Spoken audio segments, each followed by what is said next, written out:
Hi, my name is Carlos John Paul Navia. I'm the OCC, the obsessive-compulsive critic. I'll get to that in a minute, but first of all I want to talk about the show I just watched called Heart of Dixie. It's a Netflix series, and it stars Rachel Bilson as Zoe Hart. I'm just going to start by playing this clip here. Well, it's 4 years later, and you know I wouldn't be sitting next to a guy who smells like fake cheese and chum if it had turned out like I hoped. Okay, so already she's making judgments about the people around her, and she shows a certain shallowness of character. I haven't been to medical school, but I am in a doctor of physical therapy program, and I believe that um, going into professions like that takes a certain depth of character and caring about people, because that's what you're going to end up doing, is caring for people. So it's hard to believe that somebody like this, who sounds more like a kind of a snobby, bratty teenager, could actually be a recently graduated medical student. But maybe the casting director made that choice because that's sort of a part of the story. See, what happens is this old gentleman that Miss Hart doesn't know approaches her at her graduation and asks her to come practice at his clinic in Blue Bell, Alabama. Well, she turns him down and says, "No, I'm going to be a cardiothoracic surgeon like my father." So he smiles pleasantly, and then she walks away, and they show him, just kind of watching her wistfully. And well, there's more to the story, obviously, but I don't want to spoil too much in case you want to watch it for yourself.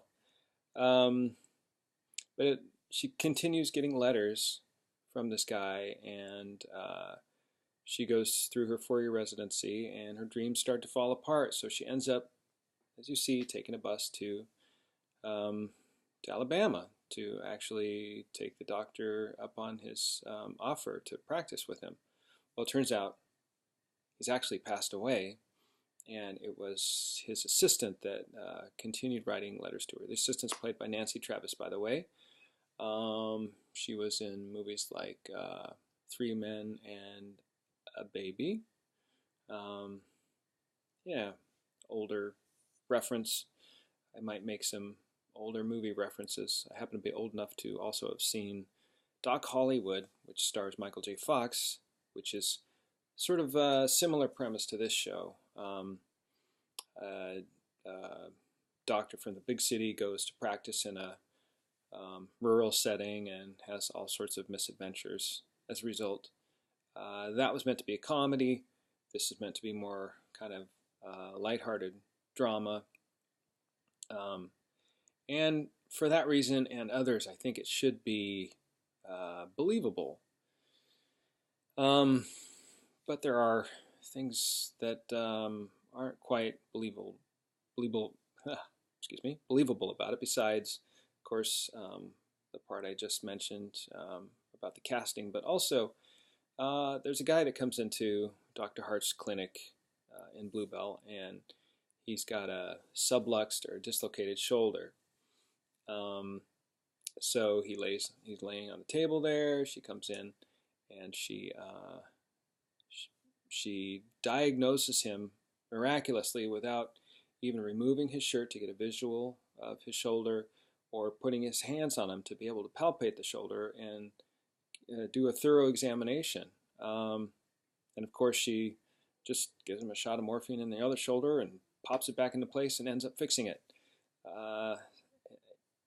Really, we don't need another show that insults our intelligence.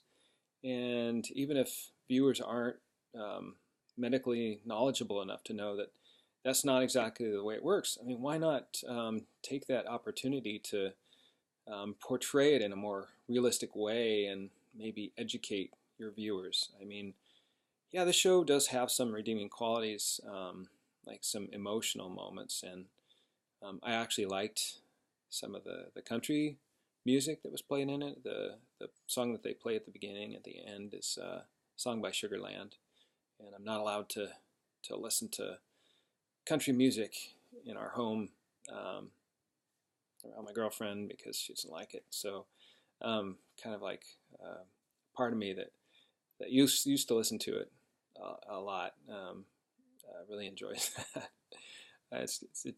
It speaks directly to the heart. Some of it's sort of like bleeding heart stuff, but yeah, okay. So I'm getting off track. Yeah, but I am that's kind of my personality. I tend to wear my heart on my sleeve sometimes, and I also am the type that likes to cry at shows. Well, I don't know if I like to cry, but I tend to cry pretty easily at certain sad moments in shows. Now, that said, there was a moment in this one that brought tears to my eyes, and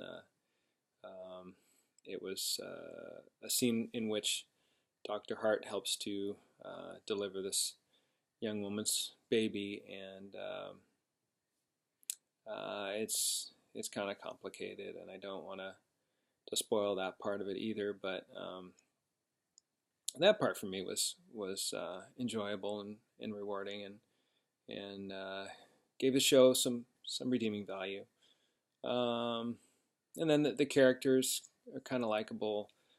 Not for me, the main character, but the doctor who appears at the beginning, the older guy who passed away, and then the mayor of the town who used to be a football player for the Crimson Tide, according to the story, and ends up being the mayor. It's kind of interesting, and then he rescues Zoe from a difficult situation later on in the show. There's also an alligator named, well, shoot, almost spoiled that for you too. Oh, what the hell? Alligator named Burt Reynolds. That was kind of a funny little part.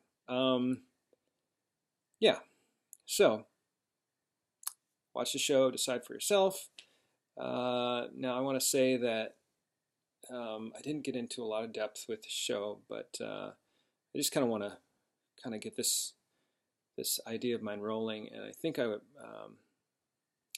want to focus on maybe shows about mental conditions, shows about psychiatric conditions, maybe even some neurological, psychological phenomena, stuff like that, issues. Some teaching moments. So my personal story is I was given a diagnosis of obsessive-compulsive disorder, otherwise unspecified. And what that means is I don't necessarily struggle with it throughout every moment of the day. I don't wash my hands 20 times or check to see that the front door was locked a dozen times before being able to leave the house. But there are times in life where I have some experience or some thought that comes to me that is just I want to address it. I want to sort of figure it out and maybe try to fix it in a certain way before I can move on to the next thing. So it's hard for me sometimes to go on to another task without feeling like I've completely addressed that first task, that issue that's kind of going through my mind. And in some ways, I suppose, well, I won't say it's harder, but having the other diagnosis of OCD, I can't speak to that. I don't really personally know what that's like, but I do know that having this sort of more moderate diagnosis is kind of tricky too, because sort of sneaks up on me now and then, can create problems in my personal life or my academic life. Those are the two places where I've noticed it the most, because I get so focused on one thing that I miss other things or sort of neglect other things, and I really don't mean to, but people don't realize that, or if I don't realize that, then it makes things difficult and kind of presents some challenges and makes for some misunderstandings, and so something I have to work on. And yeah, I've been through counseling, and I don't take medication for it. I could probably still do a lot more to address it, but being educated is and being aware of it is definitely an important first step. So yeah, I hope I get the opportunity to talk about more things like that, and I think that also mental conditions come with a certain stigma, and I think people should feel freer to talk about it and help others to realize that, yeah, everybody, whatever your issue is, we're people with our good qualities and our not so good qualities, and we're just hopefully trying to do the best we can. Okay, so I see by the time I've gone over my limit. I wanted to keep this to 10 minutes, but I think that's okay for the introductory episode. And hopefully I'll see you again in the next one, and we'll be talking about a new show and some new subjects. All right, thanks for sticking this out with me, and hope to see you soon. If you like this, please click like, and please share any comments you have below. And yeah, hopefully I'll have more to bring to the next ones. Take care.